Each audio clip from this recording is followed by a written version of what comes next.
नमस्कार दोस्तों, एक बार फिर से आप सभी का मेगा टेक चैनल पर बहुत बहुत स्वागत है। दोस्तों, हिंदुस्तान में कागज़ के नोट सबसे पहले 18वीं शताब्दी में जारी किए गए थे।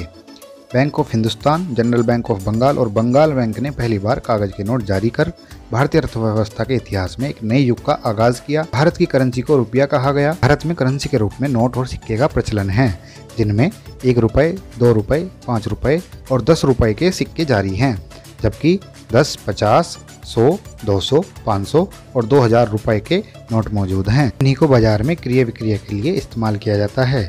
लेकिन आप अपने इसी रुपये के बारे में कितना जानते हैं? रुपये के नोट कैसे और कहाँ छपते हैं? क्या है हमारी इस करेंसी का पूरा इतिहास? जानेंगे ऐसे ही कई सवालों के जवाब आज की इस वीडियो में। नमस्कार और स्वागत है आपका एक बार फिर से मेगा टेक चैनल में। सबसे पहले डालते हैं रुपए के संक्षिप्त इतिहास पर एक नज़र। रिपोर्ट्स के मुताबिक भारत के लिए पहला नोट साल 1862 में ब्रिटिश सरकार ने यूके की एक कंपनी से छपवाया था। साल 1920 तक ब्रिटिश सरकार भारत के नोट ब्रिटेन में ही छापा करती थी, लेकिन साल 1926 में ब्रिटिश सरकार ने महाराष्ट्र के नासिक में पहली प्रिंटिंग प्रेस शुरू की, जिसमें नोट छापने का काम किया गया और फिर यहीं पर 100, 1000 और 10,000 रुपए के नोट छपने लगे। हालांकि आबादी को देखते हुए अभी भी काफी नोट ब्रिटेन से ही मंगवाए जाते हैं। साल 1947 के बाद भी ये नोट नासिक में ही छपते रहे, जिसके बाद साल 1975 में भारत की दूसरी प्रिंटिंग प्रेस मध्य प्रदेश के देवास में खोली गई। अभी भी 2 प्रिंटिंग प्रेस आबादी के हिसाब से कम थी, इसलिए साल 1997 में पहली बार भारतीय सरकार ने बढ़ती आबादी के कारण अमेरिका, कनाडा और यूरोप से करेंसी नोट मंगवाना शुरू किया। इसके बाद साल 1999 में मैसूर में और 2000 में पश्चिम बंगाल के सल्बोनी में प्रिंटिंग प्रेस खोली गई। यहाँ अब भी भारतीय नोटों की छपाई होती है। आज भी भारत के नोट केवल 4 ही जगहों पर छपते हैं: नासिक, सल्बोनी, मैसूर और मध्य प्रदेश के देवास में। कि भारतीय सिक्के इंडियन गवर्नमेंट की टकसालों में छापे जाते हैं, जिसकी शाखाएं हैं मुंबई, नोएडा, कोलकाता और हैदराबाद में। इन सिक्कों की भी एक विशेषता है, हर सिक्के पर एक निशान होता है, जिसे देखकर आप ये पता लगा सकते हैं कि ये कहाँ छपा होगा।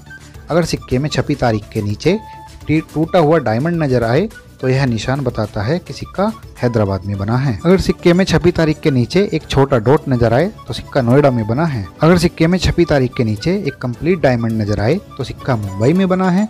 इसी तरह अगर सिक्के में छपी तारीख के नीचे कोई निशान नहीं बना है तो सिक्का कोलकाता में बना है। तो बात करें नोटों की, तो यहाँ देवास में 10, 50 और 500 रुपए के नोट छापे जाते हैं, तो वहीं मैसूर में 2000 के नोट छपते हैं। दोस्तों, आपको यह जानकर हैरानी होगी कि अकेले देवास में एक साल में 265 करोड़ नोट छपते हैं। रिजर्व बैंक के अनुसार कुल मिलाकर भारत हर साल 2000 करोड़ करेंसी नोट छापता है। तो इन्हें छापने की 40% लागत कागज और स्याही के आयात में ही जाती है। भारतीय रिजर्व बैंक द्वारा नोट तैयार करने के लिए कॉटन से बने कागज और विशिष्ट तैयार की स्याही का इस्तेमाल किया जाता है। रिपोर्ट्स के मुताबिक भारतीय नोट छापने के लिए ऑफसेट स्याही का निर्माण मध्य प्रदेश के देवास स्थित एक नोट प्रेस में होता है, जबकि नोट पर जो उभरी हुई छपाई नजर आती है उसकी स्याही सिक्किम में स्थित स्विट्जरलैंड फर्म की यूनिट सिक्पा में बनाई जाती है। दोस्तों, आपको बता दें कि यही स्विस कंपनी भारत के अलावा कई और भी बड़े देशों को स्याही एक्सपोर्ट करती है। भारतीय नोट जिस कागज़ से बनते हैं उनमें से अधिकांश कागज भारत में नहीं बनता है, और ऐसा इसलिए है क्योंकि भारत में केवल एक ही पेपर मिल है जो होशंगाबाद में है। ये मिल भारतीय नोटों और स्टैंप के लिए जरूरी पेपर का एक हिस्सा बनाती है। इसके अलावा भारतीय करेंसी के लिए अधिकतर कागज यूके और जापान से आता है, जो नोट बनाने में लगने वाले कुल कागज का 80% होता है। विदेश या होशंगाबाद से आई पेपर शीट एक खास तरह की मशीन साइमंटन में डाली जाती है, फिर एक दूसरी मशीन जिसे इंटरव्यू कहते हैं उसमें कलर किया जाता है, यानी कि सीट पर नोट छप जाते हैं। एक सीट में करीब 32 से 48 नोट होते हैं। बैंक नोट की संख्या चमकीली स्याही से मुद्रित होती है। फिर बैंक नोट में चमकीले रेशे डाले जाते हैं जो अल्ट्रावायलेट लाइट में देखे जा सकते हैं। इसके बाद कॉटन के रेशे वाले एक वाटरमार्क पेपर पर नोट मुद्रित किया जाता है। इसके बाद सही नोटों पर नंबर लिखा जाता है। नंबर डालने के बाद एक एक नोट को चेक किया जाता है। जो नोट खराब हो जाते हैं उन्हें बैंक वापस जमा कर लेता है।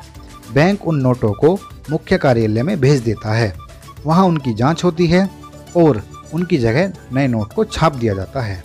फिर छपे हुए नोटों को आरबीआई देश में मौजूद अपने 18 केंद्रों के जरिए अलग अलग बैंकों में डिस्ट्रीब्यूट करती है। अब ये तो हमने जान लिया है कि नोट छपते कैसे हैं। आइए अब जानते हैं कि नोट्स को छापने में खर्चा कितना आता है। एक RTI के मुताबिक हर नोट को बनाने में अलग अलग लागत लगती है। जैसे 10 रुपये के नोट की छपाई में 1 रुपये 1 पैसे की लागत आती है और लगभग इतनी ही लागत आती है 50 रुपये के नोट की छपाई में। 100 रुपये के नोट की छपाई में 1 रुपया 51 पैसे लगते हैं। वहीं 200 रुपये के नोट की छपाई में 2 रुपये 93 पैसे की लागत आती है और वहीं 500 रुपये के नोट की छपाई में 2 रुपये 57 पैसे की लागत आती है और 2000 का एक नोट जो सबसे महंगा होता है उसको बनाने में 4 रुपये 18 पैसे खर्च होते हैं।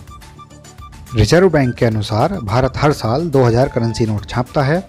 दोस्तों, हैरानी की बात यह है कि भारत में हर साल 5 मिलियन नोट चलन से बाहर हो जाते हैं, जिनका कुल वजन 4500 टन के बराबर होता है। वहीं सोचने की बात यह है कि हमें नोट छापने के लिए जितनी शाही और कागज़ की ज़रूरत पड़ती है उसका उत्पादन हम खुद क्यों नहीं कर पाते और क्यों विदेशी कंपनियों से हमें ये चीज़ आयात करनी पड़ती हैं। क्या हमें किसी ज़्यादा ड्यूरेबल करेंसी नोट की तरफ बढ़ना चाहिए या कम से कम पैसा छापने के लिए जो पैसा हम खर्च कर रहे हैं उसे कम करने की कोशिश नहीं करनी चाहिए? दोस्तों, आप इस पर क्या सोचते हैं? नीचे कमेंट बॉक्स में लिखकर हमें ज़रूर बताएं। दोस्तों, हमें उम्मीद है कि हमारा ये वीडियो आपको पसंद आया होगा, तो इस वीडियो को लाइक कीजिए, शेयर कीजिए, चैनल को सब्सक्राइब कीजिए और हमारे लेटेस्ट वीडियो देखने के लिए बेल आइकन को प्रेस करना बिल्कुल ना भूलें। वीडियो देखने के लिए आपका बहुत सारा शुक्रिया। मिलते हैं जल्दी नेक्स्ट वीडियो में। धन्यवाद।